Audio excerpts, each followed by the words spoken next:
ఇలా వేడి వేడి అన్నంలో అలా తోటకూర వేసుకుని తింటే ఎంతో బాగుంటుంది కదా. బాగోటమే కాదు, ఆరోగ్యానికి కూడా చాలా మంచిది. సో ఎప్పుడు చేసే రొటీన్గా తోటకూర ఫ్రై కాకుండా ఇలా కొత్తగా ట్రై చేస్తే పిల్లలు పెద్దలు అందరూ కూడా చాలా బాగా ఇష్టపడతారు. అండ్ అలానే ఇది చాలా సింపుల్ రెసిపీ అన్నమాట. సో ప్రాసెస్ ఎలానో చూసేద్దాం. మనం తోటకూర రెసిపీని అయితే చేద్దాము. తోటకూర హెల్త్కి చాలా మంచిది కదండి. సో డైలీ ఒక ఆకుకూర తీసుకుంటే హెల్త్కి అయితే చాలా మంచిది. వెయిట్ లాస్కి కానీ, బ్లడ్ తక్కువ ఉన్న వాళ్ళకి కానీ, ఎవరికైనా హెల్త్కి అయితే చాలా మంచిదండి. సో తోటకూరని సింపుల్గా అయితే ప్రిపేర్ చేసుకుందాము. సో దీని గురించి మంచి హెల్త్ బెనిఫిట్స్ అట్లానే టిప్స్ కూడా ముందు వీడియోలో అయితే తెలుసుకుందాం అనమాట. సో ముందుగా అయితే తోటకూరని నీట్గా వాష్ చేసుకుని కట్ చేసుకుందాము. ఆకుకూర ఎప్పుడైనా కానీ కట్ చేసి వాష్ చేయకూడదండి. ముందే వాష్ చేసుకొని కట్ చేసుకోవాలి. ఎందుకంటే ఈ ఆకులు వెనుకున్న దుమ్ము కట్ చేసిన తర్వాత అయితే మనకి రాదు. సో కట్ చేయకముందు అయితేనే చక్కగా నీట్గా దుమ్ము అనేది పోతుంది అనమాట. ఈ తోటకూర కట్ట ఉంది కదా, ఈ కట్టని ఇట్లానే ట్యాప్ కింద పెట్టేసి వాష్ చేసుకుంటే బాగుంటుంది. సో ఇది మన పెరట్లో తోటకూర కాదండి, బయట నుంచి తెచ్చింది. సో దీన్ని కట్ చేసిన తర్వాత ఉప్పు నీళ్ళలో నానబెట్టుకుంటే ఇంకా మంచిది హెల్త్కి. సో ముందుగా అయితే నేను తోటకూర అయితే వాష్ చేసి కట్ చేసుకుందాము. చూసారు కదా, చెప్పిన విధంగా ఇట్లా తోటకూరని ఏ ఆకుకూరనైనా కానీ ఇట్లా ట్యాప్ కింద పెట్టుకుని అయితే నీట్గా వాష్ చేసుకోవాలి. కట్ట మొత్తం తడిచేలాగా చక్కగా ఇట్లా వాష్ చేసుకోవాలన్నమాట.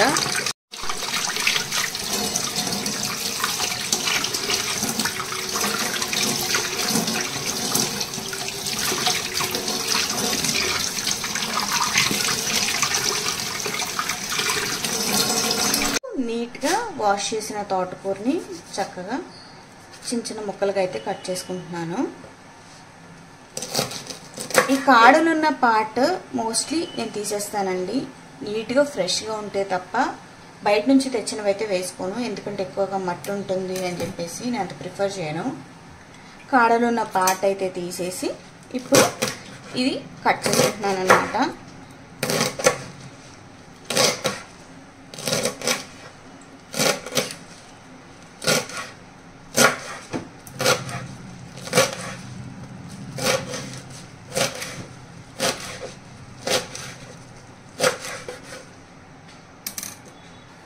ఇప్పుడు మనకి తీసుకున్న 4 కట్టల తోటకూరని అయితే ఇట్లా కట్ చేసి పెట్టుకున్నాను అనమాట. ఇంత తోటకూర మగ్గితే మాత్రం సగానికి సగం అయిపోతుంది, ఆ విషయం అందరికీ తెలుసు కదా.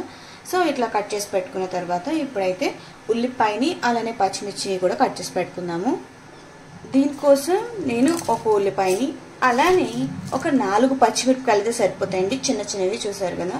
అలానే వీటితో పాటు ఒక టొమాటో వేసుకోవాలండి. మీడియం సైజ్ అయినా చిన్న సైజ్ అయినా, లేకపోతే చిన్నదైనా వేసుకోండి. ఎందుకంటే ఈ రెసిపీకి టొమాటో లేకపోతే బాగోదన్నమాట. సో ఇవైతే కట్ చేసుకుందాము. చూసారు కదా, ఉల్లిపాయని పచ్చిమిర్చి అలానే టొమాటో 3 కూడా కట్ చేసి అయితే పెట్టుకున్నాను. సో ఇప్పుడైతే మనం ప్రాసెస్ని స్టార్ట్ చేసుకుందాము. అయితే నేను కుక్కర్ పెట్టుకున్నాను అనమాట. ఈ తోటకూర రెసిపీకి కుక్కర్ అయితే చాలా బాగుంటుందండి. విడిగా చేసుకుంటే ఎక్కువ టైం పడుతుంది. తోటకూర అనేది అంత బాగా పర్ఫెక్ట్గా ఉడకదు. సో కుక్కర్ అయితే బెటర్. సో కుక్కర్ పెట్టుకున్నాను. సో దీనిలో ఇప్పుడు ఆయిల్ అండ్ అలానే దీనికి కావాల్సినవి యాడ్ చేసుకుందాము. దీనిలోకి ఇప్పుడు ఒక టేబుల్ స్పూన్ అట్లా ఆయిల్ అయితే యాడ్ చేద్దామండి. ఎక్కువ ఆయిల్ అయితే ఏమీ పట్టదు, చాలా సింపుల్గా అయిపోతుంది రెసిపీ. 2 టేబుల్ స్పూన్స్ ఆయిల్ అయితే యాడ్ చేశాను. ఆయిల్ వేడెక్కిన తర్వాత మనం వెల్లుల్లిపాయల్ని ఒక 4 గర్భాలుగా ఇలా తీసుకుని వీటిని అయితే కచ్చాపిచ్చాగా దంచుకోవాలండి. పీల్ తీసేసుకుని తొక్క తీసుకుని వేసుకున్నా ఏం పర్వాలేదు. సో ఈ వెల్లుల్లిపాయలని అయితే యాడ్ చేస్తున్నాను. వెల్లుల్లిపాయలతో పాటు కొద్దిగా ఆవాలు అలానే కొద్దిగా జీలకర్ర అయితే యాడ్ చేస్తున్నాను. వీటిని ఒకసారి కలుపుకొని చక్కగా వేగిన తర్వాత మనం కట్ చేసి పెట్టుకున్న ఉల్లిపాయలు, టొమాటో, పచ్చిమిర్చిని అయితే యాడ్ చేద్దాము. వెల్లుల్లిపాయ మాత్రం కంపల్సరీగా వేయాలండి, ఎందుకంటే మంచి టేస్ట్ వస్తుంది, ఫ్లేవర్ బాగుంటుంది, కర్రీకి చాలా మంచి రుచిని అయితే ఇస్తుంది. సో వెల్లుల్లిపాయలు వేగుతూ ఉంటే మంచి వాసన వస్తుంది. వెల్లుల్లిపాయలు అయితే వేగుతున్నాయి. వెల్లుల్లిపాయలు కూడా చక్కగా ఇట్లా రెడిష్ బ్రౌన్ వచ్చిన తర్వాత మనం చిన్నగా కట్ చేసి పెట్టుకున్న ఉల్లిపాయలు ఉన్నాయి కదా, సో ఉల్లిపాయలు అయితే యాడ్ చేస్తున్నాం. అలానే వీటితో పాటు కట్ చేసి పెట్టుకున్న పచ్చిమిర్చిని కూడా యాడ్ చేస్తున్నాను. తాలింపుల్లో మనం ఎండుమిర్చిని యాడ్ చేయలేదండి. కారం వేసుకునేలాగా అయితే ఎండుమిర్చి అవసరం లేదు, లేదు అంటే ఎండుమిర్చి వేసుకోవచ్చు. చక్కగా మగ్గాలి, మగ్గేంత వరకు అయితే మధ్యలో కలుపుకుంటూ చేసుకోవాలన్నమాట.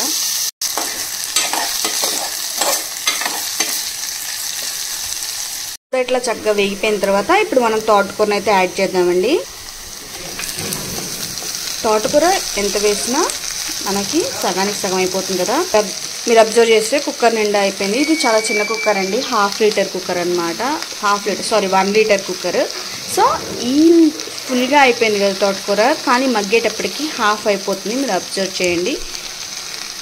దీన్ని అంతటిని ఒకసారి కలుపుకుని ఉప్పు పసుపు అయితే యాడ్ చేసుకుందాం.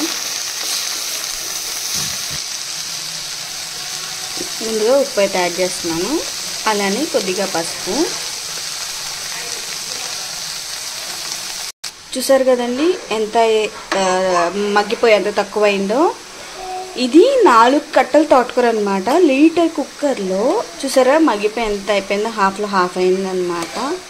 ఇంకా కొద్దిగా మగ్గాలి, ఇంక ఇది మగ్గినట్టేం కాదు. సో ఇప్పుడు మనం కట్ చేసిన టొమాటోని అయితే ఇందులో యాడ్ చేసేసుకుందాము.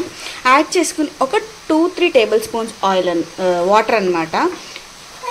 ఇంకెక్కువేం అవసరం లేదు. ఒక 2 or 3 టేబుల్ స్పూన్స్ వాటర్ అయితే యాడ్ చేసుకుని ఒక 2-3 విజిల్స్ రానిస్తే చక్కగా మగ్గిపోతుంది. మీరు అబ్జర్వ్ చేయండి ఎన్ని వాటర్ అయితే పోస్తున్నానో, చూసారా. ఇప్పుడు కొద్దిగా కారం యాడ్ చేసుకుని ఒకసారి కలుపుకొని చక్కగా మూత పెట్టేసి 2-3 విజిల్స్ రానిస్తే మన తోటకూర రెసిపీ రెడీ అయిపోతుంది.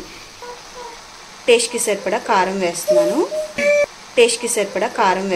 కారం యాడ్ చేసిన తర్వాత ఒకసారి అయితే కలుపుకోవాలండి. దీన్ని కలుపుకొని ఇందులో నుంచి వాటర్ వస్తాయన్నమాట, అందుకే నీళ్ళైతే ఎక్కువ యాడ్ చేయలేదు. సో ఇప్పుడైతే మనం కుక్కర్కి మూత పెట్టేసి విజిల్స్ కోసం వెయిట్ చేద్దాం.